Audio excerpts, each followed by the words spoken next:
Our next speaker, Kristin McGee, is an associate professor in popular music studies in the arts, culture, and media department at the University of Göttingen. But she informs me she's going to be moving to a new position in Australia, at the Australian National University in Canberra.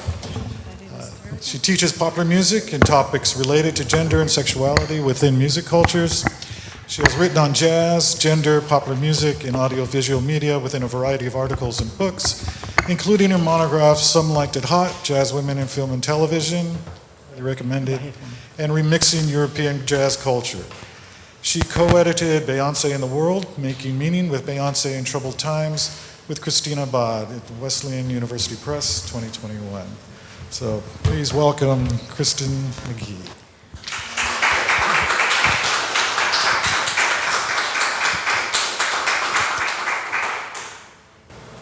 Okay, thanks a lot, Kevin. Thank you, Yolanda. This has been really interesting and exciting so far. I'm just honored to be here.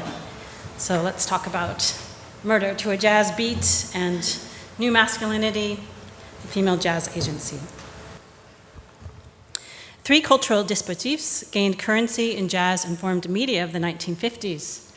The first is the rising visibility of the West Coast jazz musician after the success of Henry Mancini's crime jazz series, Peter Gunn. The second and third relate to alternative gender stagings in American culture as disseminated in a variety of jazz-informed media. The late 1950s, in particular, witnessed unorthodox representations of the single white working woman, and in Peter Gunn, the female protagonist is endowed with a particular female jazz agency.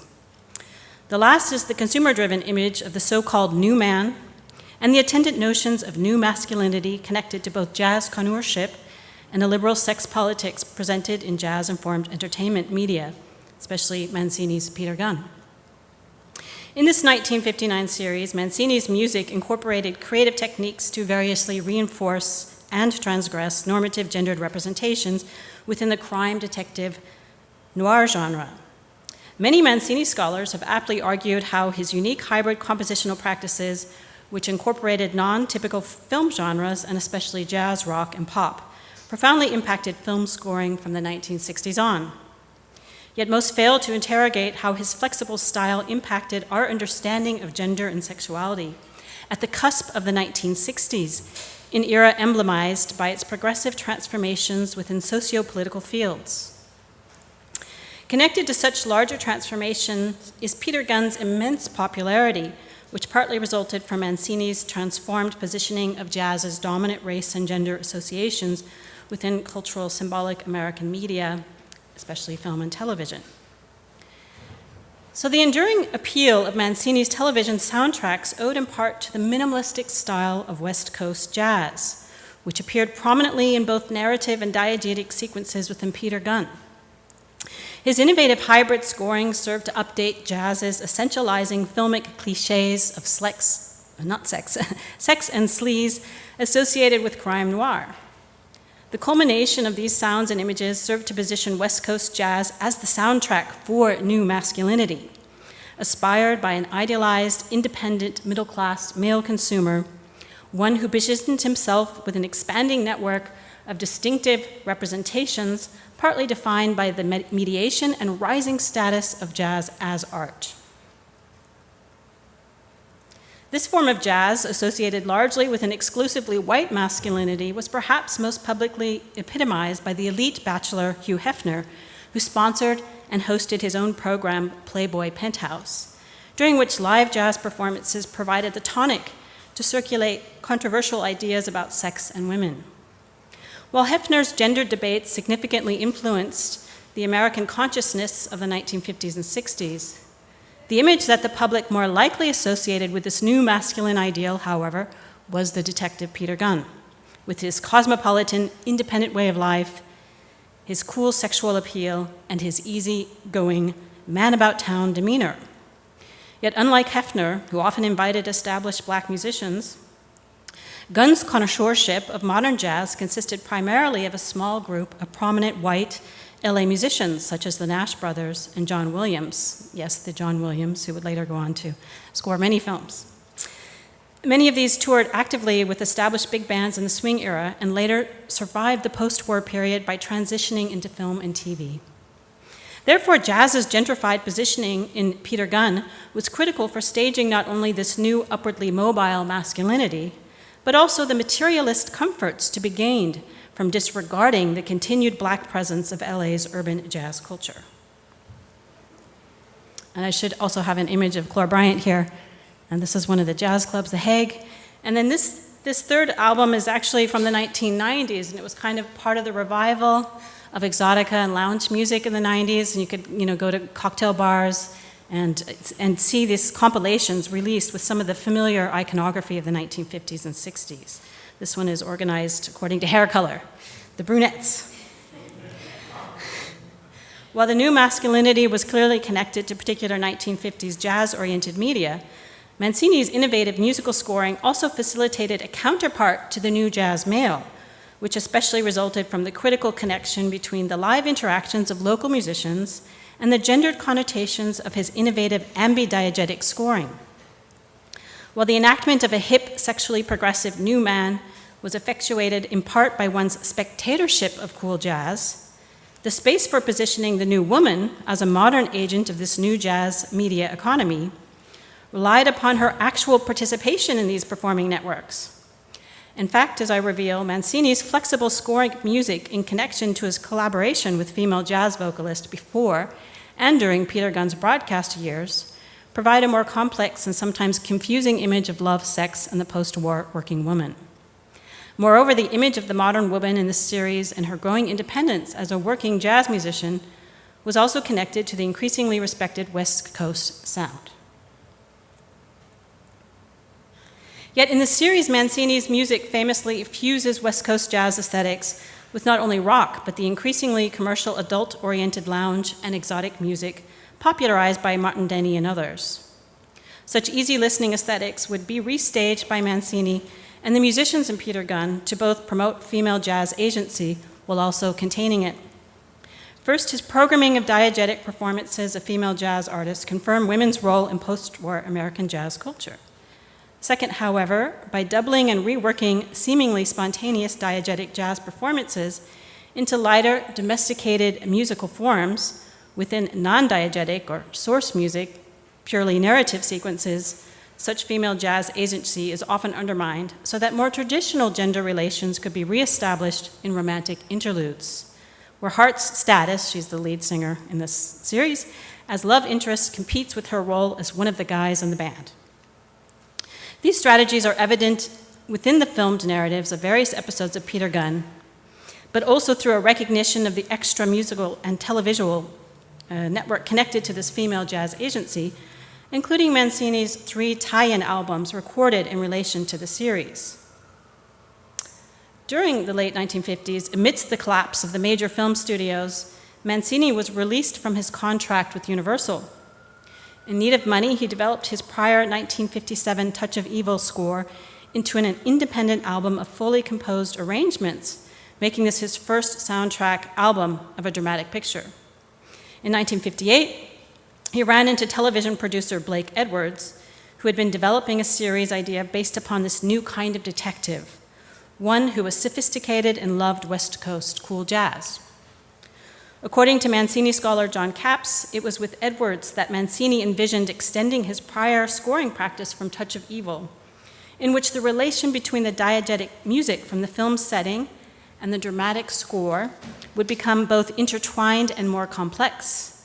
This technique became his trademark in Peter Gunn and led to one of the most successful crime jazz series ever.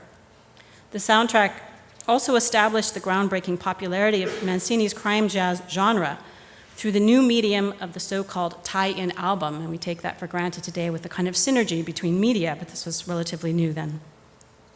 So Peter Gunn ran for over 2 years and produced 114 episodes, each featuring several jazz moments or diegetic performances.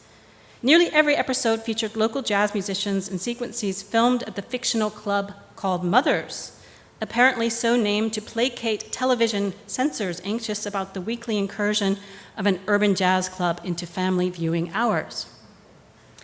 Within these sequences, Detective Peter Gunn often wandered into Mothers after work to hear jazz, steal a few romantic moments with jazz vocalist Edie Hart, or to meet with potential clients to discuss crime assignments. The combination of Gunn's love of jazz and his romantic interest with the leading vocalist provided avenues for marketing cool jazz to national audiences and showcasing local jazz musicians, including Lola Albright, who was an established film actor and pop jazz singer prior to 1958. In fact, Mancini suggested Hart for the part after arranging her pop jazz album Lola Wants You in 1957 for Columbia Records. Albright remained in the show for all 3 seasons, winning an Emmy for Best Supporting Actress in 1959. In Peter Gunn, she continued her trade as jazz singer and appeared in nearly every episode as Mother's featured singer. Her secondary role was as Gunn's steady romantic partner. Throughout the series, as Eddie Hart, she earns her living as an independent jazz musician who eventually gets her own nightclub at the end of season 3. Beyond the series' fictional narrative, her television role buttressed her real-life status as a modern jazz singer collaborating with established LA jazz musicians such as Pete Jolly and Shelley Mann, whose reputations both preceded the series but were enhanced by it. Albright's cool, reserved style of performing and singing complemented Mancini's West Coast aesthetic. In addition to this progressive inclusion of modern jazz, to achieve sonic and narrative continuity, Mancini adapted diegetic material performed by the instrumental combo at Mothers into non-diegetic narrative cues, such as for Hart's romantic interludes with Gunn.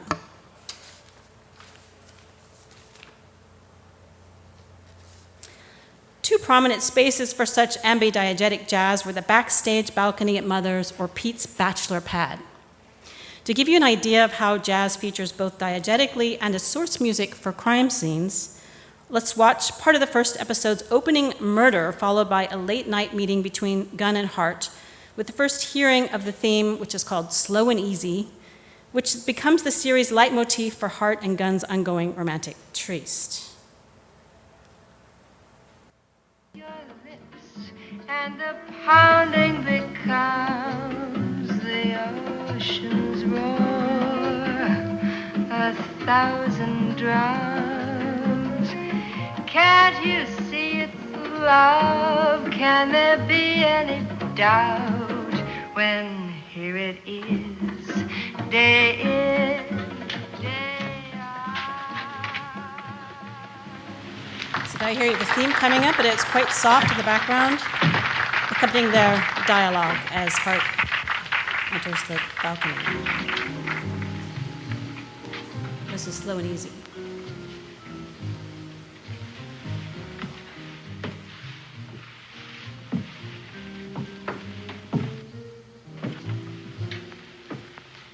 Hi. New dress? Mm-hmm. Been busy? Running errands. 2 nights in a row. I missed you. Pete, Hmm? you ever miss anybody? I mean, really miss them?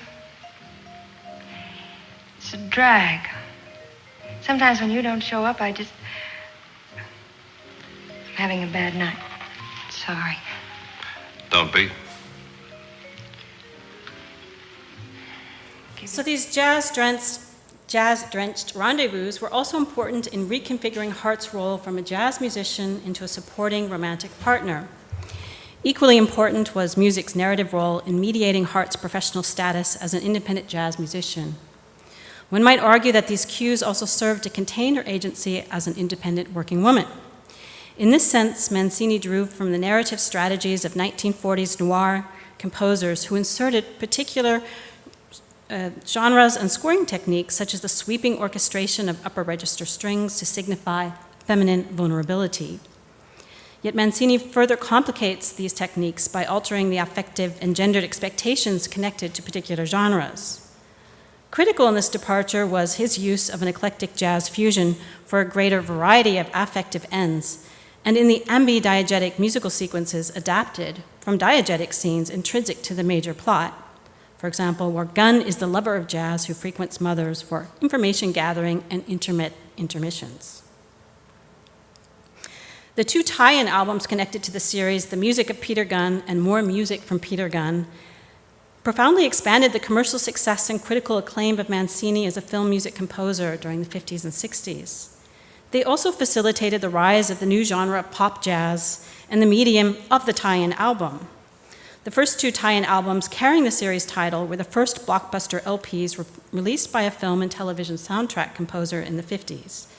The first album became the first television soundtrack to reach #1 on the Billboard Pop LP charts in '59, selling more than 1 million copies and winning a Grammy for Album of the Year, a feat unheard of for both jazz and film music composers. Most scholars of Mancini cite and examine the series' first two albums, yet Mancini also recorded a third tie-in album to feature the series' main female character, Eddie Hart, portrayed by singer and actress Lola Albright. This vocal album, entitled Dreamsville, also released in 1959 by Columbia Records, featured many of the same musicians from the other two albums. Yet, in an unheralded move, the album showcased vocal versions of various instrumental themes heard both in the series and recorded on the other two albums. For example, Mancini arranged new vocal versions of instrumentals Dreamsville and Sessions at Pete's Pad, two of the 5 themes most often scored to indicate Eddie's relationship to Gunn in the series. Contributing to the aesthetic continuity between the 3 tie-in albums, Dreamsville featured themes from the other 2 LPs, yet reworked with arrangements made sweeter with the addition of strings, harp, and a production aesthetic featuring a warm and heavily reverberating soundstage. What's missing from these new vocal arrangements are the sultry saxophones of the instrumentals and Pete Condoli's loud, aggressive trumpet solos of music from Peter Gunn's soundtrack. Moreover, Dreamsville departed from the strategy of the other 2 albums by focusing more upon the light pop jazz genre for Albright as the featured soloist. The album's tune which most represented the Peter Gunn crime jazz sound is the upbeat, tightly arranged Session at Pete's Pad, featuring trumpet soloist Pete Condoli. On this album, the head is reworked both musically and lyrically to enact Hart's female jazz agency, with new lyrics written by Mancini's frequent lyricist Sammy Cahn. So let's listen to the opening of Session at Pete's Pad from the first tie-in album, and then compare this to the vocal version, now entitled Straight to Baby, performed by Albright in both the series and for the album. Okay, so here's just the first A section of the head. We don't have time to hear it all. It's a really great arrangement if you want to listen to it later on.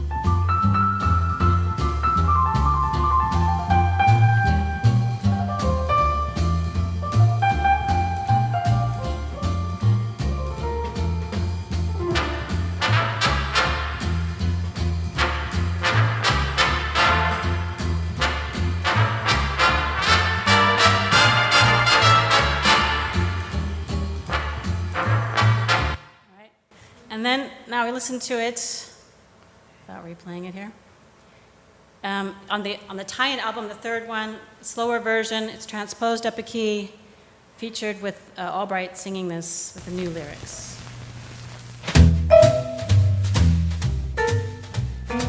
It's very Mancini-esque with the little Morton's strong bass line. When the sun goes down, take me straight to baby.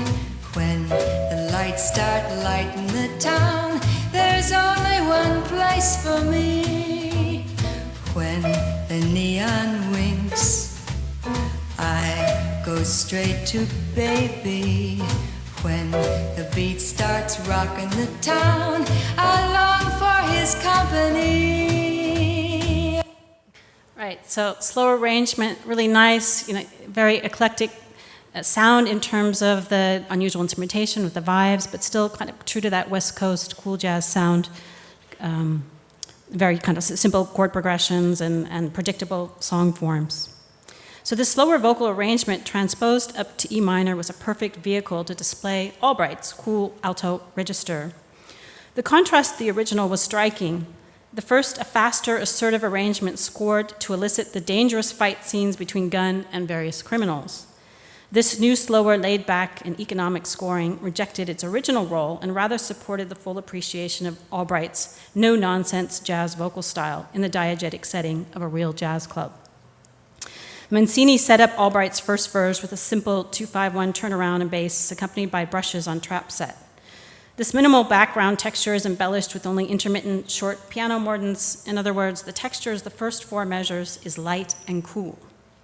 The form is also straight ahead and uncomplicated, a 32-bar form with only 2 short solos on piano and vibes, pointing both to Mancini's distinctive arrangements, which relied upon economical pairings and promoted non-traditional big band solo instruments such as alto flute, vibes, and bass trombone. The song's minimalistic orchestration, coupled with the lyrics' expression of her desire, established Hart's agency as a competent female jazz performer in this style. Her utterance of jazz lingo with words and references such as straight, baby, and I blow marks this performance connection to current beatnik borrowings from Black culture. But the ambiguity of these phrases also facilitated a poetic voice for Hart's enduring female desire of an ambiguous object. In her diegetic performance of these doubly signifying lyrics, the character Hart simultaneously enacts an active female gaze for Gunn, while also expressing her love of the jazz performance act. But her performance is open for interpretation because from her delivery, we're not sure if Hart longs for only Gunn or for a romantic alliance with her preferred jazz space, the jazz club.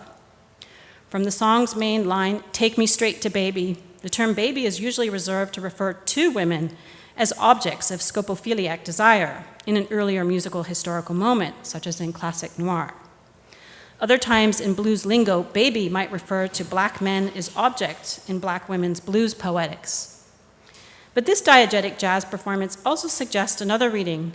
It points rather to the integral relationship between performing jazz as an active stance and desiring a modern, independent, cosmopolitan man, again, an active stance. Hart longs to stay at her cherished jazz spot where she can blow and express her art with her baby at her side. In short, this artful diegetic scoring of a commercially released cool jazz vocal tune allows for variable interpretations and levels of artistic and gendered agency. Mancini's connection to both bachelor sounds, I'm concluding now, of Martin Denny and Les Baxter, or to the Playboy-era cocktail jazz were clear, especially in terms of their desire to market their music to a multi-generational, upwardly mobile, male post-war audience. By combining jazz and pop into easy-listening melodies with mostly instrumental arrangements, and the addition of the occasional torch song by a beautiful female vocalist, Mancini's work successfully appealed to a more mature audience, one that preferred listening to high-quality arrangements performed by studio jazz musicians over visiting late-night jazz clubs. The bachelor pad or easy-listening genre was also perfect for the series setting, in that it provided the soundstage for various living room scenes to market Mancini's music, but also to promote the modern masculine consumer of high-fidelity albums to animate escapist exotic fantasies or simply for after-work relaxation. The gendered images enacted musically and within the larger narrative of Peter Gunn complicated the dominance and sexism of this new masculinity in providing one of the first serious narrative representations of an independent jazz woman. By combining many live vocal performances with thematically related uses of ambidiegetic jazz, Mancini's scoring enabled a level of creative agency for Albright's character, which elevated her artistic credibility and connected her to the broader professional world of West Coast jazz.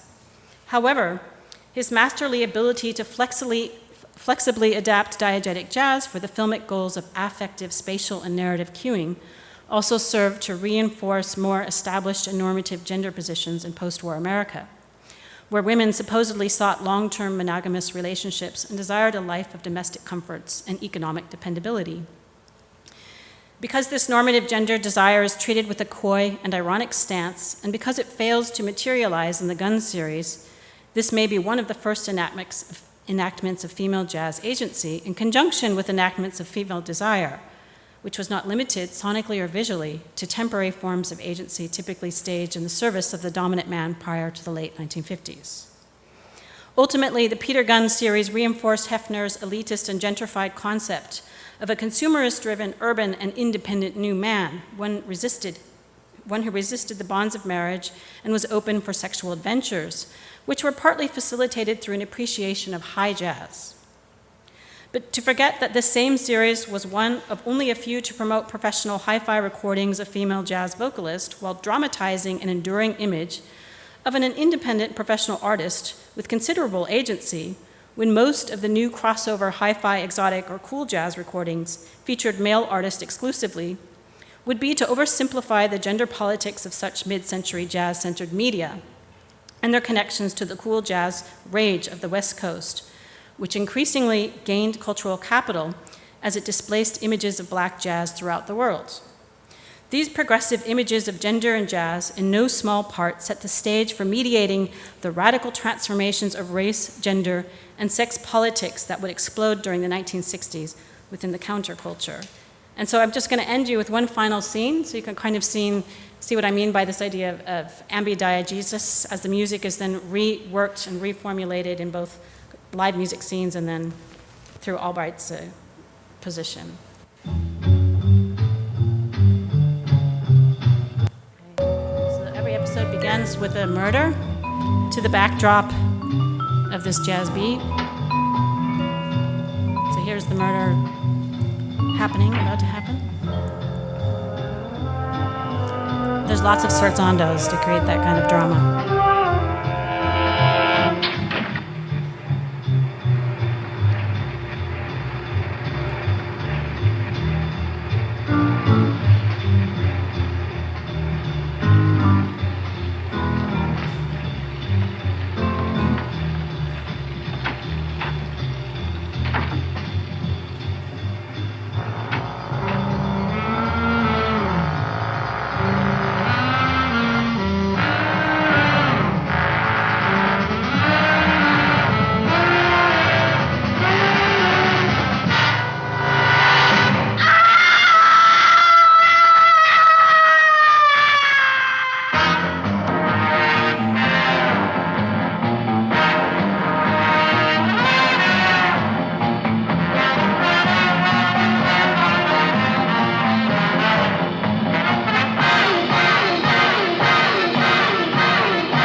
That's not what I wanted you to see, but of course you had to hear the theme song.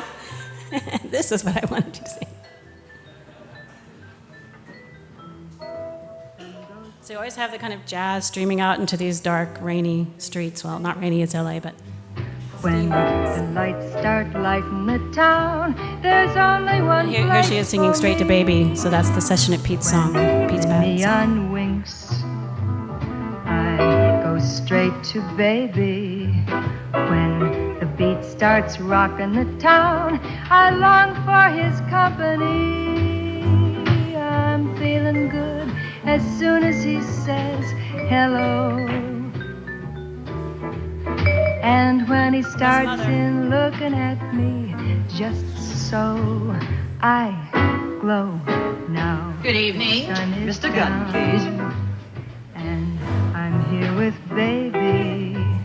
When the lights start lighting the town, this is the place for me. Yeah. Okay, thank you very much.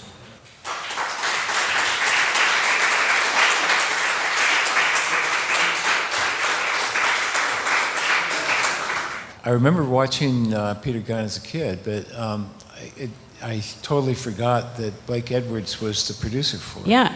So, and of course, he was the producer for Pink Panther, which Right. is this complete dissembling of this new masculinity, Yeah. right? I mean, he's so feckless and hysterical Oh, yeah, because that's a of good that. point. Yeah. So, do you think that he had that in mind? I mean, what was? I mean, did Blake Edwards collaborate with Henry Mancini to do this send-up of noir and the music that goes along with it? I mean, I don't think he was explicitly thinking about creating an avenue for presenting more autonomy for female jazz musicians, but nevertheless he did it. He provided a way for a woman to be visualized as part of a scene, and that part was actually quite new, even though it seems sort of mundane. If you actually watch the series, it doesn't seem unusual. You have lots of female jazz vocalists, that's not new. But doesn't get married. She has these kind of coy, almost ironic intimations of wanting Gunn, but nevertheless, her real gig is performing jazz. So, yeah, maybe I'm exaggerating my thesis a little bit, but I want to give a sense of comparing that to early representations of someone like Peggy Lee, who took on the racialized associations of black blues singers who were hypersexualized or they were drug addicted. And that kind of legacy of performing jazz, a vocalist, always was connected to that double standard of, sort of prostitution. And here, there's a removal of that. But now, the removal would happen through gentrification, through displacing the black roots of jazz of LA. So that's problematic. Yeah, and I don't think at all that you're overstating that. I think it's hysterical that somebody like Blake Edwards would then be so self-aware as to do a project that comments on this in a sort of an ironic reversal. So yeah. Yeah, thank you so much. Lots of stuff to think about in other parts of the world too. Eventually there's detective dramas and things like that, and the new man, but through socialist, revolutionary ideals in Cuba. But I have two questions. Like, how much is the foundation of like Rosemary Clooney or that kind of performance of like pretty wholesome woman performer, right? Because at least in the style of vocal performance, it's quite similar to me. Maybe I'm glossing over the differences. And then the other thing I was thinking about was, especially with these albums, Offshoot, and that they sold so well, if they are being marketed in a way through various magazines, or like what are the ways in which they're being marketed that they're achieving such great, that they're selling so much, but are they being marketed maybe in conjunction to the sort of technophilia of high fidelity that is very like masculine bachelor pad oriented? Yeah, I think the latter especially, absolutely. I think the whole idea of a kind of an LP that you could display in your living room it's also marketed directly. I watched every single episode because I love the series actually, and I love this period of television. It moves so slowly, and I think I was meant to be in that generation, but it's really great to see how they take time to let the performers, display their music, but then also in the domestic scenes in the living rooms, they always display the high fidelity quarter, and they even show Gunn picking up a record and saying, "Oh, you know this one?" So that it's kind of blatant in that sense. That's very commercial attempt to promote the music, but on the other hand, they're trying to integrate it into this kind of lifestyle of the independent bachelor pad, kind of urban cosmopolitan lover of jazz. So that's a good question. I don't know all the other ways that things are marketed, but I do know how it was presented in the series. And to the Clooney example, I do think that that's another thing that probably needs to and deserves to be researched, is the sort of Peggy Lee also, somebody who had this she's described as Midwestern, a good woman, and I think there's a certain kind of, problematic dealing with race in displacing the notion of being wholesome and singing jazz and needing to sort of compensate for that by being more reserved or something. But there's been some good literature at least about how the blues singers were appropriated by singers of the 1950s and 60s. But I'm thinking of the blues singers. Angela Davis, of course, is talking about the politics of race in working class blues women, but not so much on the 1950s and 60s. So I'll have to think about that. I had a more boring question, but what you were just saying reminded me of the ways in which white women are leveraged to like maintain racial segregation and to displace Black Americans from access to, in this case, musical success. So that's that's really kind of one of the points. Exactly. Sorry. So that's I mean, thinking about the its connection to like historically how that's used, at the turn of the century, protecting white men's purity, and that's why we have the KKK and et cetera. Okay, but actually that wasn't a question, but thank you for making me think of that. The question was, like, I found her voice to be really, and delivery to be really interesting, and I wonder, like, what your take is on just, like, her timbre and her delivery in terms of your argument. Well, I would actually like to ask both, you have training as a vocalist and you're a performer, so I actually should talk to you afterwards. You could give me some tips. But what I take from her delivery is that she's on the borders of a kind of torch singer, and she's intentionally under-articulating in some sense. She barely swings. I wouldn't say that she's like an amazing virtuosic jazz performer, but she does clearly present the style that's needed, which is understated, which is laid back. She has a pretty limited range, vocal range. But I think she's good, but she's just not prolific in her sort of, virtuosic singing techniques. But she fits the bill for, and even Mancini would actually talk about, there's an interview that I cite in the chapter, where he talks about her being the perfect performer for this because she couldn't make it as a kind of national star. She's just not good enough, but she's believable as a kind of local jazz artist in a nightclub that people populate after hours. It's kind of small. I really think she's very capable. So yeah, that's an interesting question in terms of timbre and diction, and yeah, I'm not sure.